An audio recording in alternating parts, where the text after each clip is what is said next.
In the quiet, windswept town of Stonewater, optimism was a foreign currency.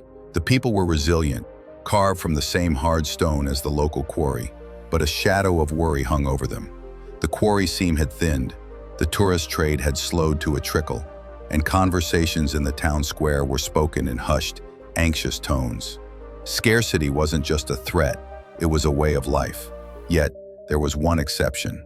At the edge of the square, under the boughs of a great oak, lived a woman named Elara. Her cottage was small, made of the same gray stone as every other building, but it felt different. Flowers bloomed in her window boxes with a vibrancy that defied the town's mood. Elara herself was old, her hair the color of spun silver and her face a roadmap of a long life.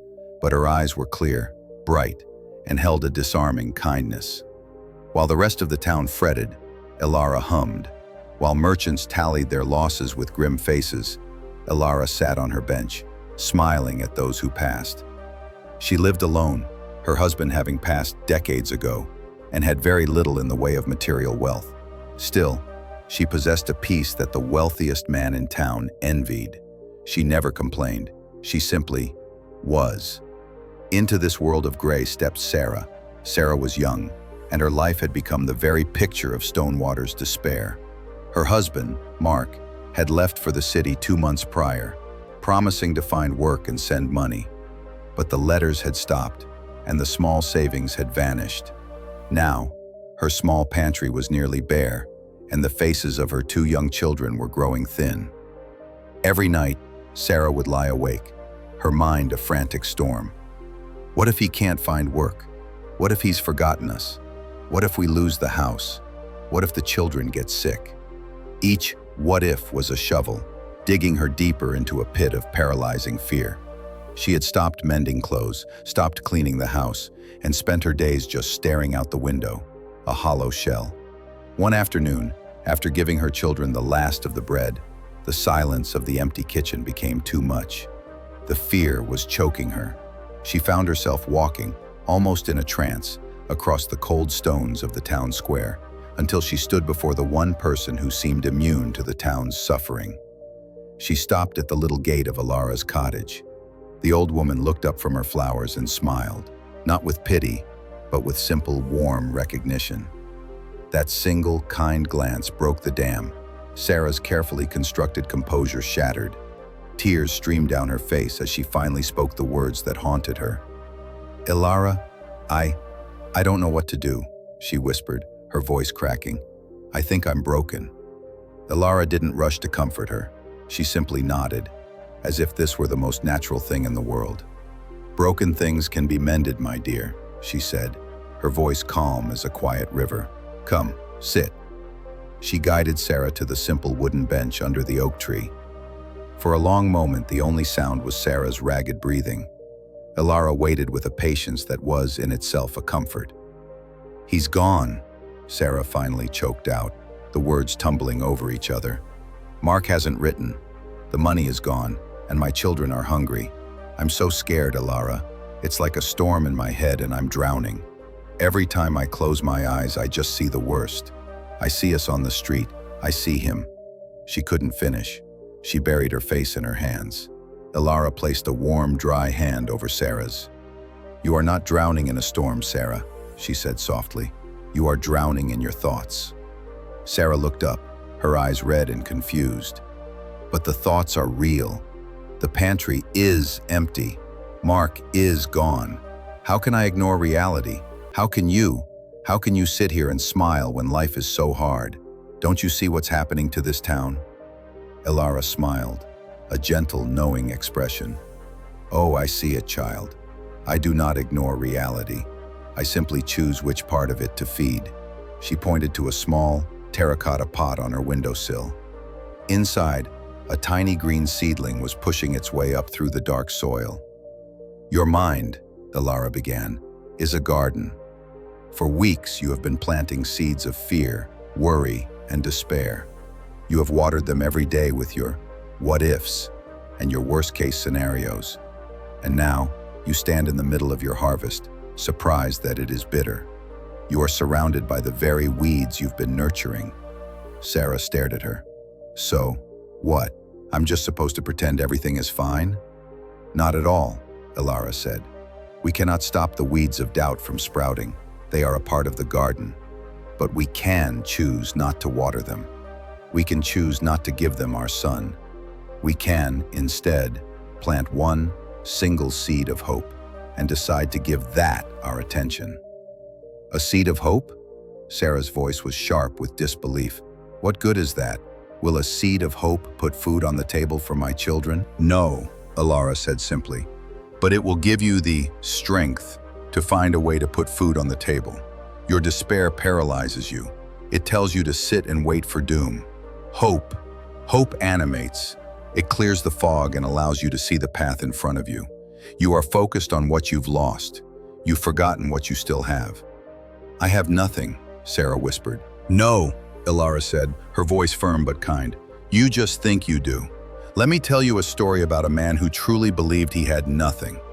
Elara settled back, her eyes looking past Sarah, as if seeing the story unfold. There was once a great merchant named Cassian, she began. He was a man of immense wealth and pride. He believed his success was forged entirely by his own clever mind and tireless hands. His caravans crossed deserts, and his ships ruled the seas. But, she continued, a series of disasters struck. A storm at sea sank his most valuable fleet. A drought dried up the trade routes his caravans used, and a dishonest partner vanished with the last of his gold. In a single season, Cassian was ruined. He stood in the market square of his great city with nothing but the clothes on his back. He sat by the city gates for days, a broken man. In his mind, he reviewed the ledger of his life. Lost 3 ships. Lost 24 wagons of spice. Lost my reputation. Lost my entire future. His mind was filled only with the red ink of his deficit. He had nothing left. He was, by his own accounting, a failure. A traveling sage, an old woman like me, came and sat beside him. You are a very poor accountant, merchant, the sage said quietly. Cassian scoffed. I was the finest accountant in this city, and now I have nothing. My ledger is empty. The sage smiled. No, your ledger is incomplete. You are only reading one side of it. Let us open a new page. The sage took a stick and drew a line in the dust. On this side, we will write your assets. What do you have? I told you, I have nothing, Cassian yelled. The sage ignored him and began to write in the dust. 1. You have the health in your body to sit here and complain. 2.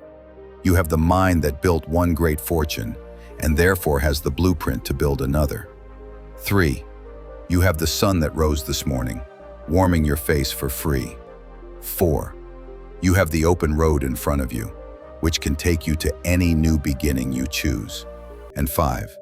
You have this present moment, which is the only place from which any journey can start. Elara paused, letting the story sink in. Cassian stared at the list in the dust. It was all true. He had been so obsessed with the ledger of loss that he had forgotten to read the ledger of assets. He had been counting his debts instead of his currency. He stood up, brushed the dust from his robes, and thanked the sage. He walked down that open road, no longer as a ruined beggar, but as a merchant, temporarily between fortunes. Elara turned her bright eyes back to Sarah. You see, my dear, Cassian's situation did not change in that instant. The ships were still at the bottom of the sea, but he changed. He changed his thinking, and in doing so, he changed his world. So, I ask you, Sarah, Elara said gently, what is on your ledger of assets? Sarah was quiet for a long time.